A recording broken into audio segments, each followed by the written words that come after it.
पहली स्टूडेंट, आज की इस वीडियो में हम बात करने वाले हैं दिल्ली पॉलिटेक्निक 2023 के एक्सपेक्टेड कट ऑफ के बारे में। यानी कि फाइनली स्टूडेंट, आज की इस वीडियो में हम बात करेंगे कि आपको कितने नंबर लाने होंगे कि आपका एडमिशन फाइनली गवर्नमेंट कॉलेज में हो जाए। और जो हम आपको कट ऑफ बताएंगे ना, वो मार्क्स के बेस पर बताएंगे। मतलब 120 में से आपको कितना मार्क्स लेके आना पड़ेगा। अगर आप जनरल, ओबीसी, एससी, एसटी या फिर कोई गर्ल्स कैंडिडेट हो तो किस तरीके से आपको कितने मार्क्स लाने होंगे, इसके बारे में आपको पूरी इंफॉर्मेशन देंगे। उससे पहले मैं आपको कुछ चीजें समझाना चाहता हूं। देखो, एक तो ये एक्सपेक्टेड है ना, ऐसा नहीं कि बिल्कुल जो मैंने लिख दिया वो बिल्कुल 100% एक्यूरेट हो गया। क्यों ऐसा मैं बोल रहा हूँ, पहले समझते हैं इस चीज को। इसके पीछे कुछ रीजन है, अब जरा समझिए। सबसे पहले समझते हैं जैसे 2020, ठीक है, 2021 और 2022, राइट। चलिए समझते हैं इस चीज को। चलो यहाँ पे हम 2023 ले लेते हैं। अब जरा बातों को समझिएगा मेरे। अब ये ना जो मैं आपको बता रहा हूँ ना, कट ऑफ नंबर के बेस पर ये ज्यादा आपका एक्यूरेट नहीं होता। क्यों नहीं होता, मैं आपको समझाता हूँ। जैसे 2021 में पेपर इजी आया, मान के चलते हैं इजी आया। अगर पेपर इजी आया तो बहुत सारे बच्चे अटेंड करेंगे। 120 मार्क्स का क्वेश्चन है, मतलब 120 नंबर का जो भी है, समझिए पहले 120 मार्क्स का है जो टोटल, बहुत सारे बच्चे सही करेंगे। हो सकता है एक बच्चा बहुत बढ़िया, मतलब बहुत अच्छे नंबर ले आए, मतलब हो सकता है कट ऑफ इस टाइम क्या चल जाए और हाई चली जाए, मतलब नंबर ज्यादा गेन कर ले बच्चा। हो सकता है कि 110 तक चले जाए नंबर, बच्चा 110 ले, 120 भी ले, ऐसा भी हो सकता है अगर इजी आ गया तो इस टाइम क्या होगा, नंबर का आप देख रहे हो, नंबर का कुछ अता पता नहीं है ना। नंबर आप सोच रहे हो, अगर पेपर कठिन आ गया तो हो सकता है कि बच्चा, मतलब कि जो बहुत स्मार्ट बच्चा वो भी सिर्फ 30 ही क्वेश्चन कर पाए।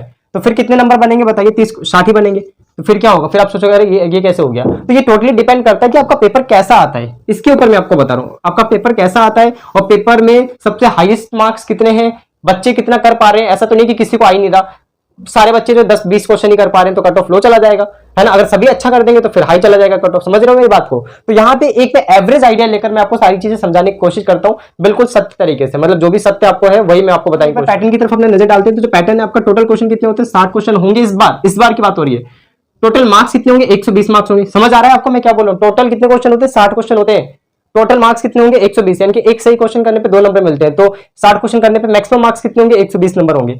अब यहां पे जो मैं कट ऑफ आपको बता रहा हूं, इसकी एक शर्त है कि मैं आपको मेन ब्रांच के लिए बता रहा हूं। मतलब क्या है, जैसे मैकेनिकल के लिए, सिविल के लिए, इलेक्ट्रिकल के लिए, कंप्यूटर के लिए, मतलब इसकी कट ऑफ हाई जाती है। और फार्मेसी वाला अगर बच्चा है तो रुक जाओ, वीडियो में रुके रहना। लेटरल एंट्री वाले हो तो रुके रहना। सबसे पहले मैं आपकी बात करके खत्म कर दूंगा, फिर मैं बात करूंगा इन जो फुल टाइम वाले बच्चे हैं जो 10वीं के बेस पे फॉर्म भर रखा है उनके बारे में, क्योंकि आपके बारे में कम इन्फॉर्मेशन होती है तो उसको हम पहले दे देंगे, राइट। अब यहाँ पे समझते हैं। अब ये क्या है, ये जितने भी ब्रांच है ना, इसकी कट ऑफ बहुत हाई रहती है, मतलब हाई रहती है, बाकी सबसे हाई रहती है। इलेक्ट्रॉनिक्स हो गया और जो भी है उनसे हाई रहती है थोड़ी। इलेक्ट्रॉनिक्स भी सही ब्रांच है, मैं लिखा नहीं, लेकिन मान लो मेन यही है क्योंकि उसकी सीटें बहुत ज्यादा है तो कट ऑफ हाई इनकी रहती है। तो अगर मान लो मैंने बोल दिया 3500 पे आपको मैकेनिकल मिल जाएगा, 3500 पे आपको मैकेनिकल मिल जाएगा अगर आप जनरल दिल्ली से हो तो इसका मतलब क्या हुआ, इसका मतलब ये हुआ कि आपको 3500 पे मैकेनिकल अगर मिल गया तो मान के चलिए आप ये कि आपको इलेक्ट्रॉनिक्स में मिल ही जाएगा। सोचिए ना, खुद दिमाग लगाइए, क्योंकि इलेक्ट्रॉनिक्स की कट ऑफ इससे ज्यादा लो रहती है। समझ पा रहे हो आप चीज को। तो ठीक है, हम इसीलिए हाईएस्ट जो भी मेन ब्रांच है उसके बारे में हम बात कर रहे हैं। तो चलिए इस वीडियो को हम स्टार्ट करते हैं। उससे पहले मैं आपको फार्मेसी वाले बच्चों के बारे में बताता हूँ। जो भी स्टूडेंट फार्मा करना चाहते हैं तो आपके लिए टोटल सीटें गवर्नमेंट में 150,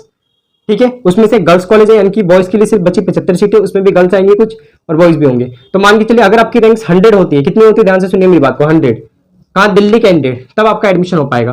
अगर आप आउटसाइड दिल्ली से बॉयज की बात कर रहा हूं मैं, तो आपकी रैंक होनी चाहिए 50 के आसपास, तब आपका सिलेक्शन हो पाएगा, नहीं तो नहीं होगा। सिंपल सी बात है ना। खुद दिमाग लगाओ, 75 सीटें, उसमें गर्ल्स भी कुछ आएंगी, तो बॉयज के लिए तो बहुत कम बचा। अब मैं बात करूँ गर्ल्स के लिए फार्मेसी में कितना लाना होगा। अगर आप दिल्ली कैंडिडेट है तो अगर आप लेके आ जाते हैं मान के चलिए 150 के आसपास, ठीक है, तो आपका हो जाएगा। और अगर मान लीजिए अगर आप आउटसाइड कैंडिडेट है तो फिर तो आपको 100 के अंदर लाना ही पड़ेगा। अगर ओबीसी वगैरह है तो भाई 50-50 रैंक बढ़ा सकते हो, लेकिन इतना आपको लेके आना पड़ेगा वरना आपको सिलेक्शन नहीं होगा। सबसे हाईएस्ट जो जाता है ना, फार्मेसी वाले का जाता है। ये मैंने आपको ये रैंक बताया, नंबर नहीं बताया, ये रैंक बताया मैंने। नंबर तो आपको बहुत गेन करने पड़ेंगे, नंबर आपको बहुत लाना पड़ेगा। मान के चलिए 110, 100 तो कम से कम लेके आना पड़ेगा अगर आपको किसी भी तरीके से सिलेक्शन चाहिए तो। 100, 90 इस तरीके से मैंने आपको ये रैंक बताया। मतलब जितने बच्चे पेपर देंगे उसमें से आपको 100 नंबर पे आना पड़ेगा, ठीक है। तो चलिए इसकी बात हो गई। अब लेटरल एंट्री वाले बच्चों के लिए मैं बताता हूँ। लेटरल एंट्री वाले जितने भी स्टूडेंट है, अगर आप जनरल कैटेगरी से, अगर आपको इनमें से कोई भी ब्रांच लेनी है, दिल्ली कैंडिडेट, दिल्ली जनरल की बात हो रही है, तो आपकी रैंक होनी चाहिए 200 के आसपास, सॉरी 200 के आसपास होगा तो हो जाएगा, 200 या 250 के आसपास हो जाएगा तो हो जाएगा।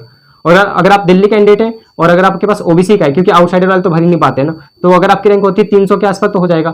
एससी का भी 300 के आसपास, 300-350 के आसपास हो जाता है, राइट। तो ये मैंने आपको बता दिया, ठीक है, इन सभी ब्रांचेस के लिए। अब स्टूडेंट हम बात करते हैं फुल टाइम वाले बच्चों के लिए। तो मैंने आपको बता दिया आपकी रैंक कितनी होगी तभी होगा, नहीं तो मुश्किल होगा। अब स्टूडेंट हम बात करते हैं जो भी हमारे कैंडिडेट है ना, इनके बारे में। अब देखिए यहाँ पे अगर मैं जनरल की बात करूं, अगर आपकी कैटेगरी जनरल है, दिल्ली से है, तो आपकी रैंक अगर 3500 होती है ना, कितनी, 3500, तो आपका एडमिशन आराम से हो जाएगा, ठीक है। 3500 अगर आपकी रैंक होती है तो। और अगर आप आउटसाइडर हो तो वही आपकी रैंक होनी चाहिए 2000, 2000 या 2500 मान के चलो, 2500 अगर हो जाएगा तो आपका हो जाएगा, मिल जाएगा आपको आराम से सीट गवर्नमेंट का। और अगर आपके पास ओबीसी या फिर ईडब्ल्यूएस है तो ये बहुत अच्छी कैटेगरी दोनों है ना। अगर आपकी रैंक इसमें अगर आप मान लीजिए 4000 भी होती है, 4045 भी होती है, तब भी आपका एडमिशन हो जाएगा, ठीक है। ये वो जो ब्रांच है मिल जाएंगे आपको। और अगर आप आउटसाइडर होते हैं तो आपकी रैंक होनी चाहिए इसमें 3500 के आसपास, ठीक, 3500 ज्यादा बोलते हैं, 3300 या 3500 मान के चलो, 3300 मानो, इतना आपका होना चाहिए, ठीक है।